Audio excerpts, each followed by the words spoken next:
할렐루야. 오늘 마태복음 8장 18절로 22절의 말씀으로 주님을 따르는 제자다라는 제목으로 함께 은혜를 나누고자 합니다. 나는 세상의 빛이니 나를 따르는 자는 어둠에 다니지 않냐고 생명의 빛을 얻으리라 라고 말했습니다. 우리의 사명은 곧 주님께서 허락하신 사명이요, 우리가 주님이 걸어가셨던 그 길에 함께 나아가는 생명의 길입니다. 이 시간 우리 옆 사람과 함께 인사할 때 생명의 빛을 얻으세요 라고 인사했으면 좋겠습니다. 인사하겠습니다. 생명의 빛을 얻으세요. 감사합니다. 마태복음 8장은 우리가 기적의 장이다 라고 부릅니다. 기적의 장이다 라고 부르는 그 말씀 속에는 1절에서 4절 가운데는 나병 환자를 고치신 사건이 기록되어 있고, 5절에서 13절의 말씀은 백부장 하인의 중풍병자를 고치신 사건이 기록되어 있습니다. 그리고 14절에서 17절은 베드로의 장모의 열병에 병든 자를 고치시고 귀신 들린 자를 고치신 사건이 기록되어 있습니다.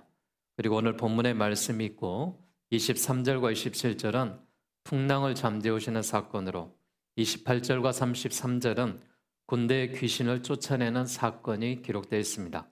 그야말로 8장은 온통 치유와 이적의 장이다라고 말할 수가 있습니다.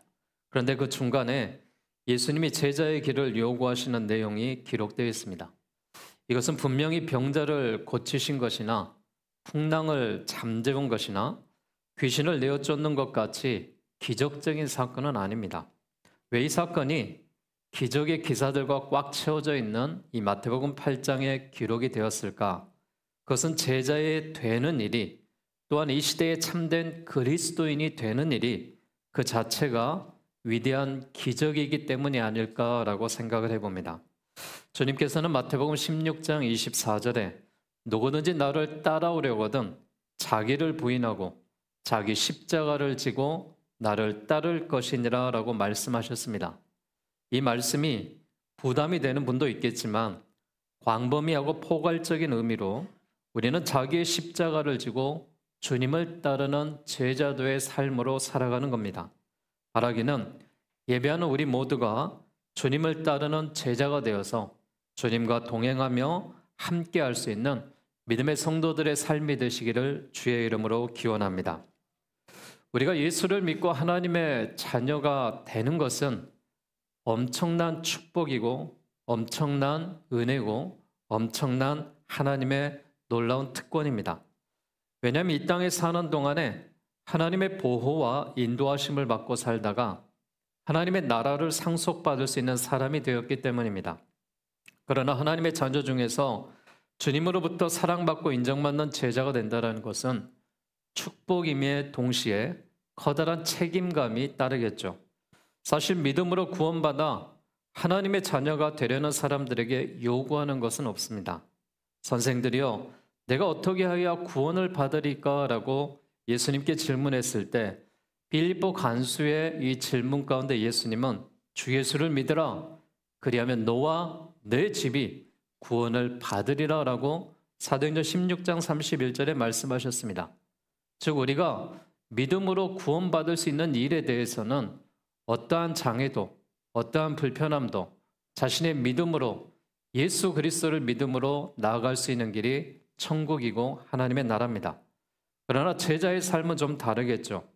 오순절 베드로의 설교를 보더라도 베드로가 다른 사도들에게 형제들아 우리가 어찌할꼬? 라고 물었을 때 베드로는 또한 이렇게 이야기합니다. 회개하고 가까운 예수 그리스도의 이름으로 세례를 받고 죄의 사함을 받으라.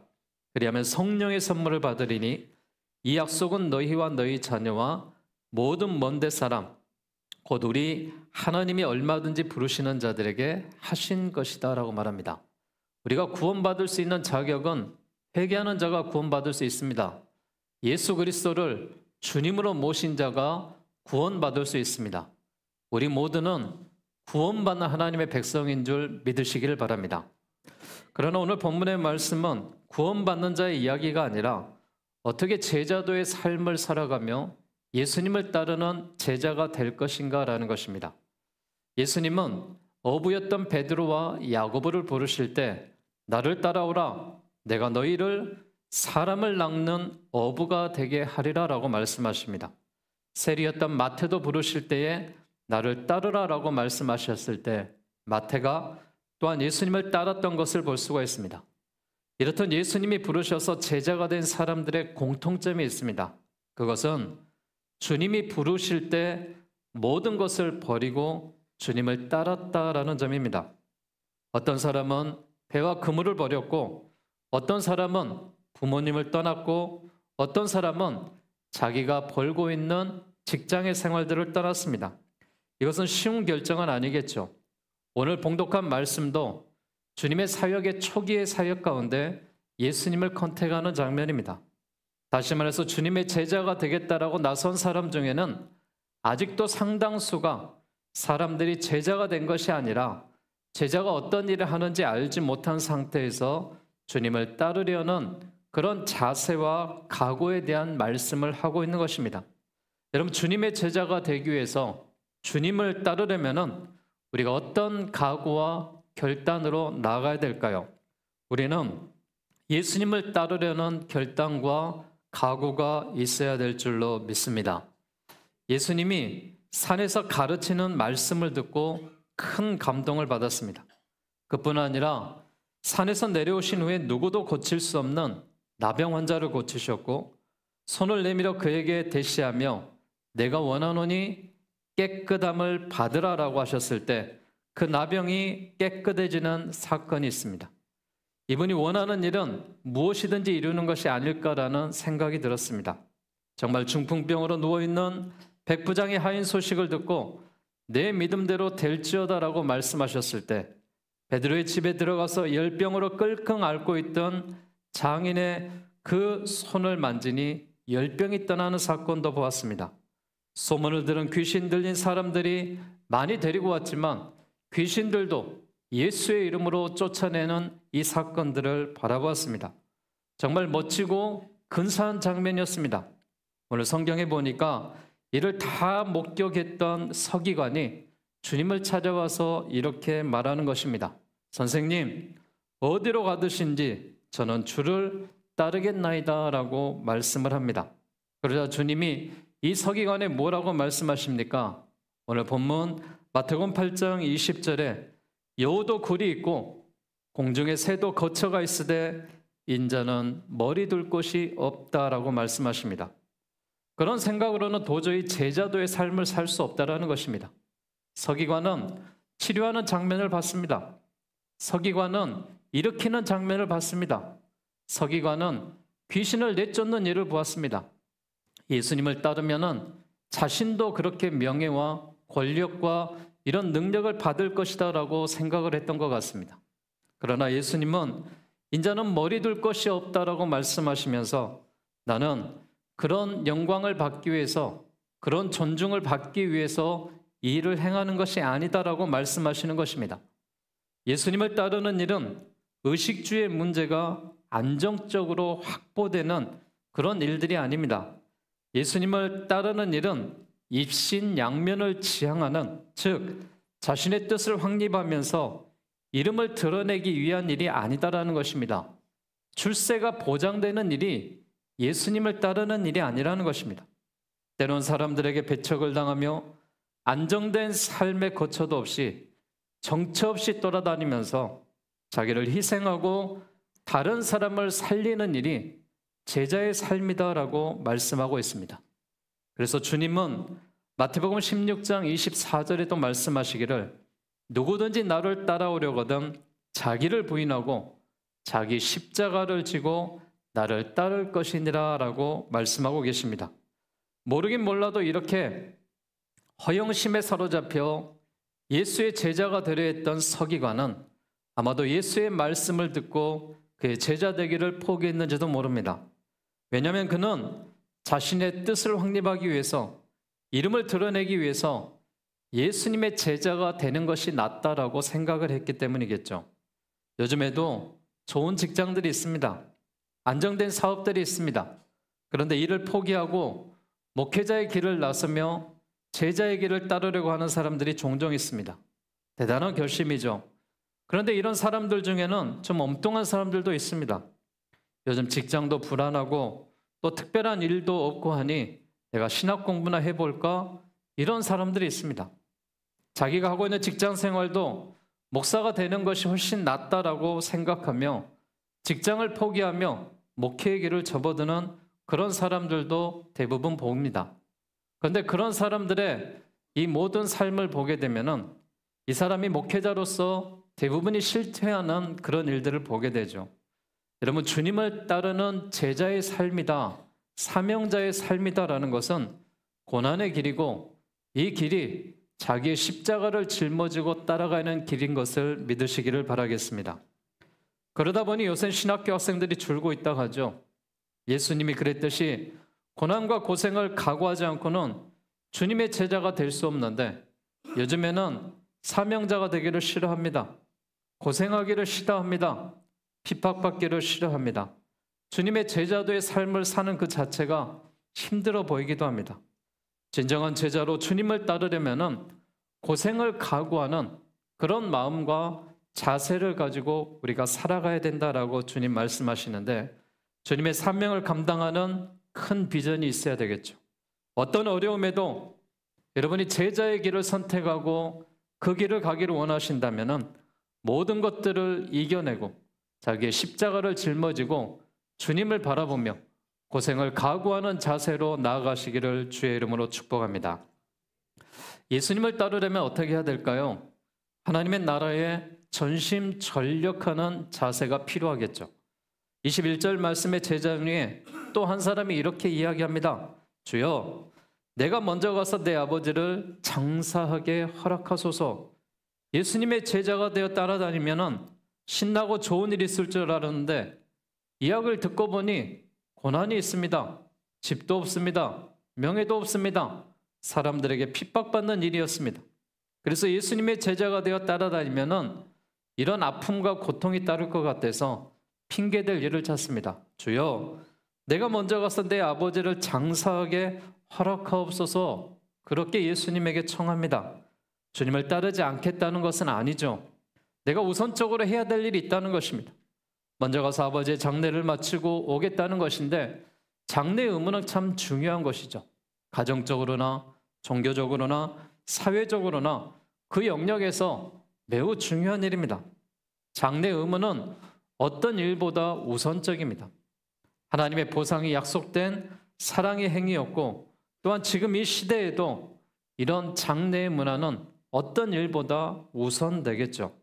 그런데 여러분, 예수님께 이 말을 청하고 예수님에게 이 말을 부탁했던 사람은 지금 아버지가 죽은 것이 아닌 것 같습니다.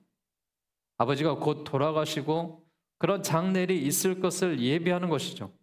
어떻게 보면 본문의 의미는 영적으로 죽은 사람들로 하여금 육체적으로 죽은 사람들을 장사 지내게 하라라고 말하는 것 같습니다. 성도들이 예수님의 제자가 되어 예수님을 따르려면 우선순위를 세상 일과 하나님의 일 어디에 둘 것인가라고 말씀을 하고 있습니다. 신앙인들에게 있어서 최고의 의무는 예수님을 따르는 일입니다. 결단하고 주님을 따랐다면 우리는 그 일에 대해서 전심전력하는 진정한 제자도의 삶으로 나아가야 될 줄로 믿습니다. 그런데 이 부분에 대해서 재밌는 해석이 있어요. 지금 아버지가 돌아가신 것이 아니라 장례를 치르고 오겠다는 뜻이 무슨 말이냐? 앞으로 아버지가 돌아가실 일이 얼마 남은 것 같지 않으니 내가 이 아버지를 장사 지내겠다라고 말하며 이 자리를 피해서 도망치는 마땅한 구실을 찾는 겁니다.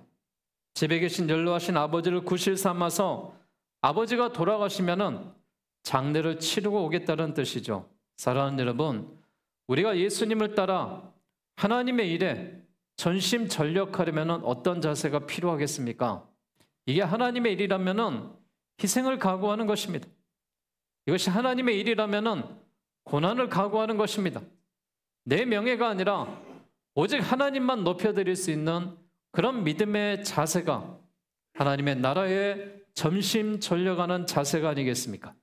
오늘 예배하는 우리 모두가 하나님 앞에 예배드리고 은혜 받으러 나왔지만은 생명의 빛을 얻었지만 이런 주님의 제자도의 삶을 생각하며 하나님의 일이라면은 희생과 고난도 각오할 수 있는 우리 모든 성도들의 삶이 되시기를 주의 이름으로 축원합니다. 사명을 받은 사람은 여러분 뒤를 돌아보는 자가 되어서는 안 되는 것입니다. 사명받는 사람은 앞을 향하여 전진하며 나가는 것입니다. 우리가 평생 구절 누가복음 9장에는 한 사람이 등장을 하는데 이 앞사람이 구실을 댔다가 거절당하는 장면이 나오죠.